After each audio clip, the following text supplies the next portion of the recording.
Let's talk now to James Heale, political correspondent at The Spectator. James, very good morning to you. Welcome. Morning, Mike. Sorry about the rather extended intro there, but there's a lot to get into this show, as you can see. Very interestingly enough, because there's so little on the political front going on today, I'm going to come back to Rwanda and come back to Rishi Sunak and his strawberries a little bit later on. I'm interested in this story about people who are going to be excluded from Parliament, because I had a conversation yesterday with a woman called Caroline Slowcock, who used to be the private secretary, incredibly, for Margaret Thatcher and John Major, but who now runs some think tank. And I was having a go at yesterday at the sort of the wokery of the civil service and saying that I was very much in support of Esther McVeigh's plan to sort of, you know, to de-wokeify, take away the lanyards and all of that, the civil service. And she said, oh no, diversity is a great thing. And we somehow got onto this conversation about who should be excluded from Parliament. And I made a great case as to why you should be not excluding people simply because they've been arrested. Because if they've been arrested for something, it doesn't mean they're guilty of anything. Just have a look at this. In the House of Commons today, they've watered down the requirements to ban people, MPs who've been alleged to have committed sexual hang on. Well, then, there again, you're in an interesting area, aren't you? You're saying alleged. I mean, if somebody's alleged to have done something, that doesn't mean they've done it. But they're going to, if they've been arrested, they're still going to be allowed to go into the House of Commons. Well, you can be arrested for something that you're not guilty of. Well, let me tell you this, in any other workplace in the country, that wouldn't be acceptable. I'm not sure if that's true, because I think there are lots of situations, where people are accused of things, particularly in the modern world in which we live. Many people are accused of things of which they're not guilty. Well, arrested by the police, I think that's quite a high bar. But it's no, it isn't actually. I don't think it is.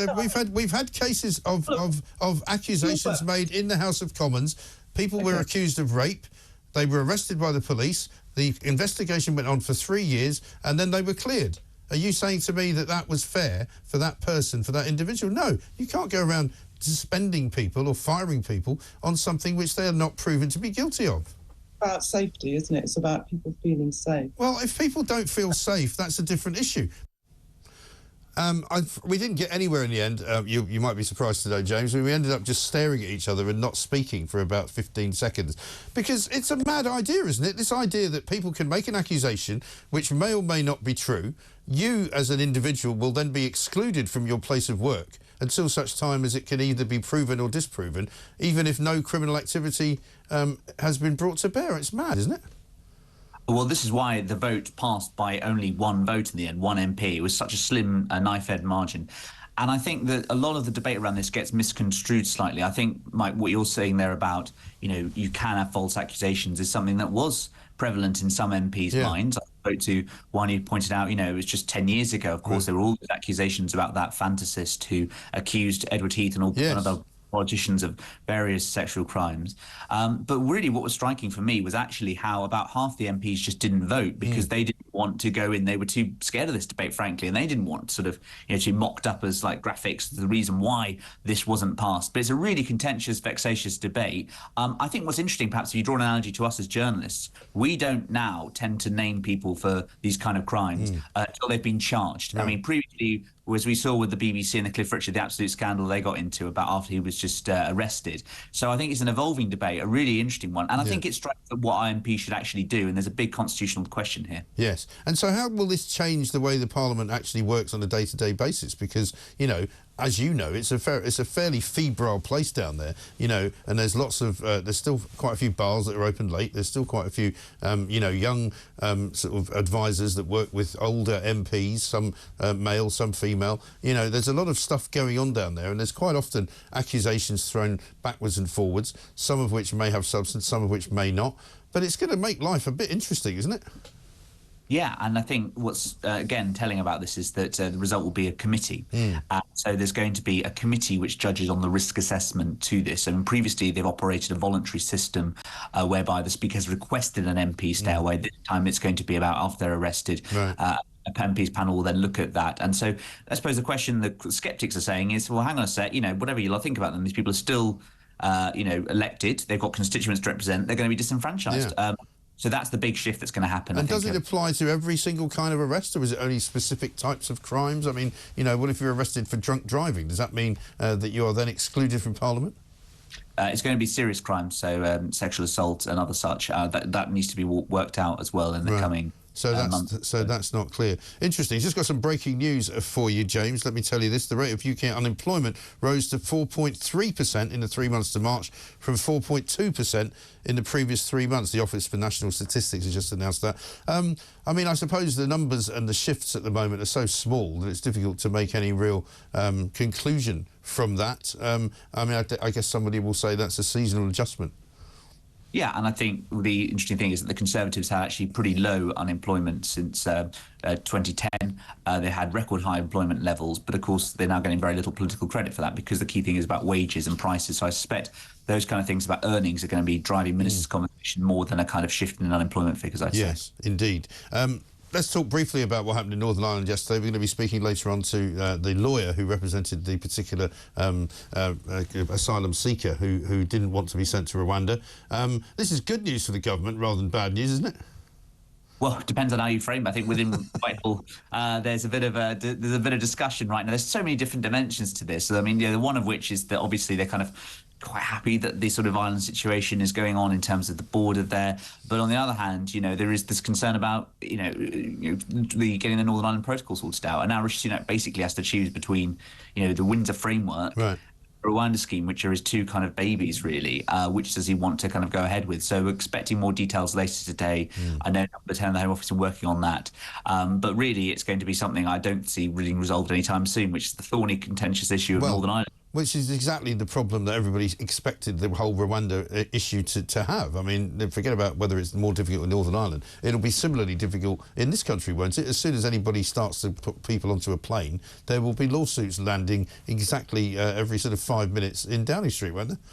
Yes, and I mean the line that Tory spokesman keep bringing out is, we won't allow a foreign court to stop us. Well, this is a British court, with British laws, so that kind of key. A bit like the last one that stopped them. Absolutely, yeah. And so, we need to have a discussion around all of those kind of areas as well, not just about the ECHR and all those membership questions. Yes, indeed. Now, let's talk about Nigel Farage. He was on Julia Hartley-Brewer's show yesterday, and he was talking about a great many things, including whether he might return to the fray. I think we've got that clip. Can we have a look at that? And to be honest, I only stood one time for Parliament with any realistic chance. In the early days of UKIP, the reason UKIP fought elections was to raise the issue. We were a campaign group that chose, an issue campaign group that chose to use elections. Once I stood for Parliament seriously, and guess what? The Tories broke all electoral law. Their campaign agent got a suspended prison sentence. And so when you've seen the system cheat against you, the way they did against me, when you realise how difficult first past the post is, that's part of the calculation too. So look, I'm very lucky. I've got lots of choices. Life's going pretty well. So these are very, very big decisions for me to make. But I accept the fact, I can't keep teasing people. And the Tories are sort of not really sure what to say about Nigel Farage, are they? Because we saw him being very much welcomed at Tory party conference last year, particularly by the likes of Priti Patel and others on the right of the party. Do you think we'll see him at Tory party conference this year? I suspect we will, yes, as GB News its capacity, unless, of course, it depends on the timings, if it depends on the election is. But if it's, say, a January election, I don't see why he wouldn't be there. I mean, the interesting thing about Nigel Farage is that he's obviously so focused on America right now. I think that there's a whole different system, Does he really want to go around traipsing around kind of dingy, local provincial areas on the coast here? Or does he want to go over to America where Trump's just had a 100,000 strong rally? Right. So I think he's got lots of different options right now, and I think he'll make his decision at the last minute, kind of 6 weeks before a campaign's declared, and then he doesn't have to give up his TV show for too long as well. Yeah, I think that's right. And also, knowing him slightly, I wouldn't pretend to know him terribly well, but, I've known Nigel for a long time. He does get an awful lot of ghastly reaction wherever he goes in this country, not just from people who you might consider to be oiks, but from just ordinary, what you might call supposedly civilised people who shout at him, who throw things at him. I mean, he said to me, that he has to be careful where he goes out to eat. He has to take a bodyguard with him everywhere he goes. I mean, it's horrendous for him. And he shouldn't have to live like that. It's nonsensical. But in America, he's treated rather like a sort of conquering hero because he's the guy that got Brexit done. Forget about Boris Johnson. And he's Donald Trump's mate. Yeah, Mr. Brexit, as he was introduced by Trump as. Yeah, and of course, America, very different climate and regard as well. And obviously here, it's quite miserable going around the campaign trail. And for a certain section of the population, I'll always be regarded as the villain of 2016. Yeah. But, what would you rather have? Sunny America, Donald Trump, all the trappings of office over there, or, going to win one seat at a general election here, at best. Yeah, and somebody throwing a milkshake over you every time you go out onto the stump. Great to talk to you. Thank you very much indeed. James Heale, political correspondent from The Spectator.